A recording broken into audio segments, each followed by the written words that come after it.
O ministro Alexandre de Moraes, do Supremo Tribunal Federal, deu 48 horas para a Polícia Federal ouvir o general Gonçalves Dias.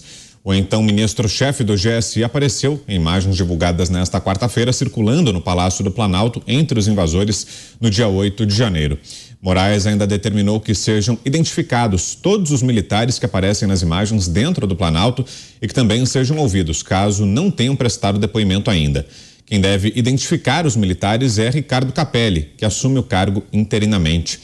Roberto Mota, você acredita, Mota, numa recondução ou numa mudança do foco dessa investigação do Supremo Tribunal Federal? Mota, até em linha com isso que falava o Pavinato, a investigação por lá caminhava tendo até como alvo o ex-presidente Jair Bolsonaro, apontado como possível autor intelectual. Será que agora, a partir da revelação dessas imagens do então ministro do GSI, essa investigação do STF pode sofrer uma mudança de rumos, Mota? Eu não sei se eu acredito, Brown, mas eu certamente espero que essa correção de rumo aconteça. Eu espero que ainda haja uma reserva suficiente de homens com bom senso em Brasília que percebam a gravidade do que está acontecendo. A gente pode abstrair da situação jurídica, a gente pode entender a situação política, mas o que nós estamos vendo aqui é uma questão moral.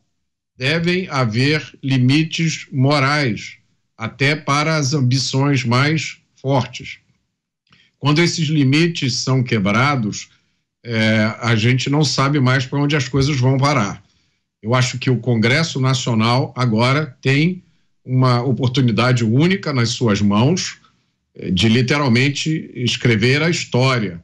Como eu disse, a gente já viu muitos eventos nos últimos 40 anos no Brasil que pareciam com o fim do mundo. Mas esse evento de 8 de janeiro continua surpreendendo.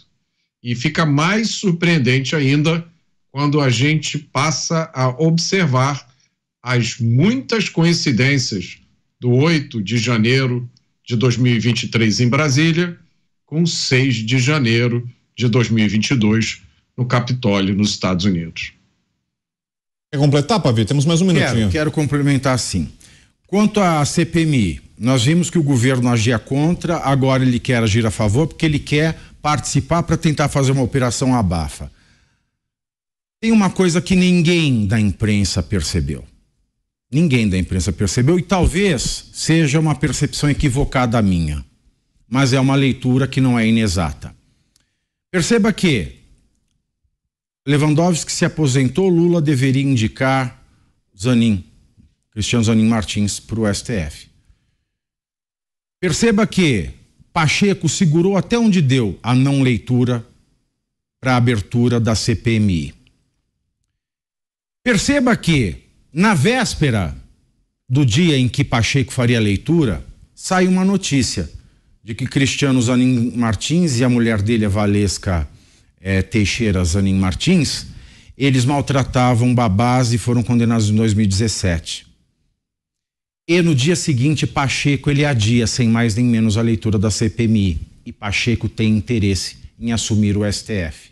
Então, tudo isso soa muito estranho. Volto com você, Zé, em mais um minuto também. Acredita nessa mudança de rumos do Supremo Tribunal Federal, Zé? À frente dessa investigação, criou-se um constrangimento depois da revelação dessas imagens, Zé? Sim, foi pressionado, né?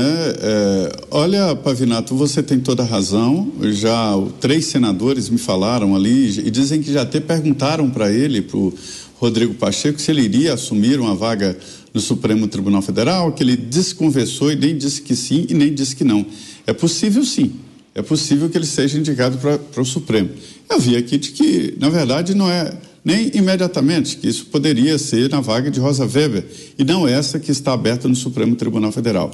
Ô Vitor, se o Supremo prendeu, se o Supremo mandou investigar, colocou tornozeleira em pessoas que entraram, né? Simplesmente entraram nos prédios, vendo essas imagens aí, é claro, né? Deu 24 horas e amanhã mesmo a Polícia Federal vai ouvir o general da reserva, né? J. Silva. E aí sim vai se entender o que realmente aconteceu ali. Agora, Mota, e como é que fica a situação do ex-ministro? Ele Oi, pois não. Essa suspeita, quem soltou esta denúncia contra o Cristiano Zanin enfraquecendo não foi o Estado, não foi a Jovem Pan, foi a Folha de São Paulo. É isso que me estranha mais. Perfeito. E eu te perguntando, Mota, sobre o futuro do ex-ministro Gonçalves Dias, ele fica numa situação delicada agora, afinal de contas, parece que todos os atores se voltaram contra ele, né? Ele perdeu o apoio até dos petistas, né? Do próprio governo Lula, né? E além das críticas que está sofrendo, claro, da oposição, você acha que ele fica numa situação delicada, para dizer o mínimo, corre até o risco de ser preso, Mota? Muito difícil de dizer, Brown. Eu concordo com o Pavinato. A gente vive um momento tão estranho na história do Brasil que, por mais absurdas que sejam as teorias que são ventiladas, a gente olha para a realidade e às vezes a gente vê a realidade se encaixando como uma luva nessas teorias. Então, muitas coisas são difíceis de ser explicadas. Essa mudança de posição do governo, né, de várias pessoas ligadas ao governo que eram visceralmente contra a CPMI, agora passaram a apoiar a criação. A própria contradição das imagens do GSI com a narrativa que foi colocada como oficial até agora. Então a gente fica na expectativa o que vai mudar, a situação das pessoas que foram presas no 8 de janeiro, essa vaga aberta no STF, né, como o Pavinato lembrou muito bem, as ambições políticas envolvidas nisso tudo e principalmente o sentimento que predomina na sociedade de uma forma geral, né? Que é uma mistura de indignação com revolta, e às vezes chegando quase à apatia, né? Muita gente perdeu totalmente o interesse pela política porque não consegue mais encontrar uma razão mínima para explicar o que está acontecendo na nossa frente. Então, tudo é possível. Eu acho que nas próximas 24 horas nós vamos ter mais outras surpresas muito grandes.